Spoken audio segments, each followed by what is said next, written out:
Hey friends, Ari Koinuma here, and thanks for tuning in and welcome to my humble bedroom studio.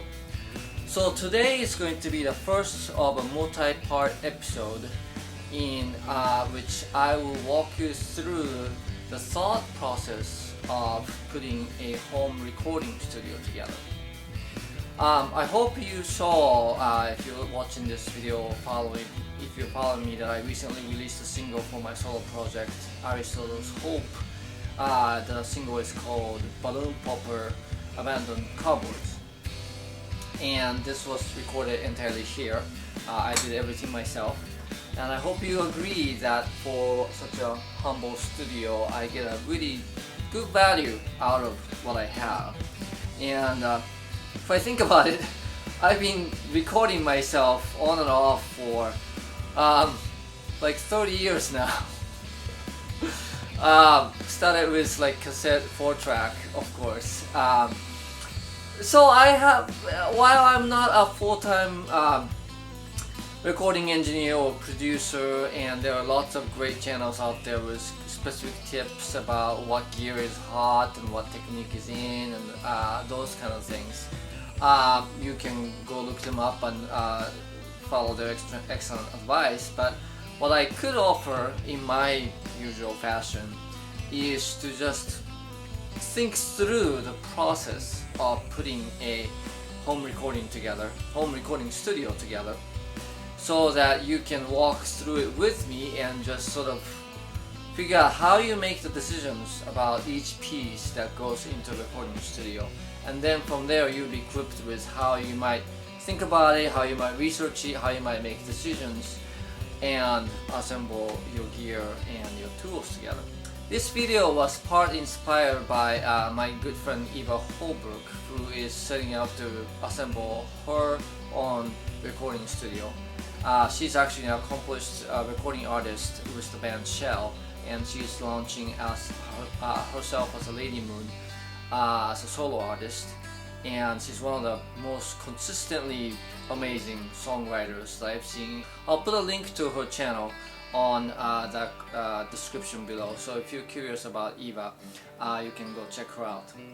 Okay, so before we get actually started on the process of putting the recording studio together, let's just kind of set an overall expectation.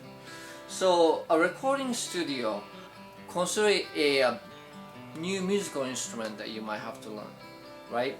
And just as you would do with any sort of a new musical instrument, you will not be very good at playing it or using it at first, and it will take some practice and trial and error and maybe some tutorial or guides or lessons to learn how to use your recording studio really well. I know that sounds obvious, but when you are putting your songs on tape, so to speak, it's not gonna sound good. And even if you're doing everything right, it's not gonna sound good until really at the very end of the process, in which you can kind of hear the whole thing kind of coming together in the final stages of mixing. So it is a very different creative process from learning like regular musical instrument that you can learn to play, and it does involve technology. And that means that if you are sort of a very right brain, intuitive, feeling oriented kind of creative person, which a lot of musicians are, this might require a different side of your brain, the more left brain, linear logical side, in that it does involve gaining some technical knowledge and learning some new language and just engaging a totally different creative process. Once you have the basics down, just like other instruments, then you can kind of start to venture out on your own and get creative with it, like things like microphone placements or particular effects on the track, or how you splice different things. You might start to develop a workflow, you might start to develop certain presets to plugins that you like to use often. You start optimizing, you start making the process of your own, but in the beginning it's very much a exploration, trial and error, beginner learning how to use a new set of tools. The tool is the entire signal chain that makes up your recording studio. So one of the first tip that I might give you is that your recording studio is only as good as your weakest chain, right? So even if you got a really nice microphone, let's say, if the cable that's hooking up to the preamp or the audio interface is total garbage, it might not sound very good. So you want to have a budget for getting decent stuff, even things as boring as like cables that connect different pieces, for example. So as you're learning how to take command of this new musical instrument, it helps to have the goal in mind, which is the recording. A goal of a recording is to capture good enough performances and mix it and put it together in a good enough way so that the production value of the recording doesn't detract from the value of the songwriting, arrangement, and performance, right? If you think about it that way, in the home studio, obviously you're not going to be able to compete sonically with all the $1 million budget recording studios that produce some of our favorite and beloved recordings. It's going to sound different. Now, you may be able to sort of use that as a strength instead, and then come up with recordings that will take advantage of the fact that it is a little bit more lo-fi sounding, or it is a little bit more homegrown feel. But that being said, it is very different from probably a lot of the recordings that you're used to hearing, and it is possible to get close to that if you learn to use what you have really well. That really shouldn't be the goal. The goal is to make a recording that is good enough so that it can deliver the value of the music that is being captured without detracting from it, right?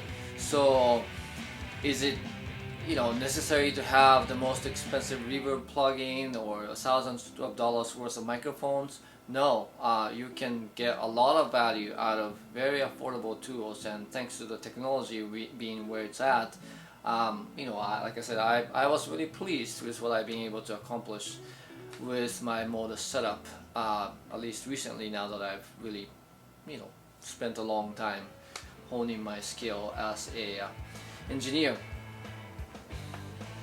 Alright, so with that sort of overall expectations out of the way, let's just think a little bit more specifically about the questions that you need to think about in terms of assembling your recording studio. So these are fairly obvious questions, but nevertheless you want to have answers to them before you start thinking specifically about any of the decisions about assembling a recording studio. The first one is, what type of music are you going to primarily record? And related to that is, what instruments are you going to record, and how many of them are you going to record at once, and how loud or quiet are those instruments? And then lastly, what time of the day or when were you going to be recording? One other question I could ask, although I think I know the answer, is will you be mixing your recording and mastering possibly yourself? Most of the time people who do home recordings say yes to that, because it's not just recording that you want to do in your studio. You want to probably mix it and master it and release it out in the world on your own. But anyway, for the rest of the questions, let me share with you what my own answers were. So what types of music do I primarily record? I would say it's rock and folk music. And my instruments are electric guitars, acoustic guitars, bass, vocals, keyboards, maybe some percussion. I record my instruments one at a time. There's possibility that I might do dual miking for some acoustic instruments. It's possible that I might have a singer or somebody else in here, probably one at a time recording. that sort of things. As far as the loudness of instruments, I run a whole gamut in that electric guitars can be loud, or they sound best at certain volume, whereas like nylon string guitars are very quiet. My vocals could go from whisper to scream, so the dynamic range of what I'm recording is fairly wide. So having answers to these questions help you start to figure out some of the big questions that will come up later when you're trying to make decisions about each of the different pieces that go into the recording studio. Things like, okay, so when does it need to be quiet? If your instrument is going to be quiet, is it going to be close to, is the room going to be close to your air conditioner or furnace or refrigerator that makes noise? That sort of thing. How many inputs are you gonna need? If depending on how many instruments and how many mics or line inputs you might be using at the same time.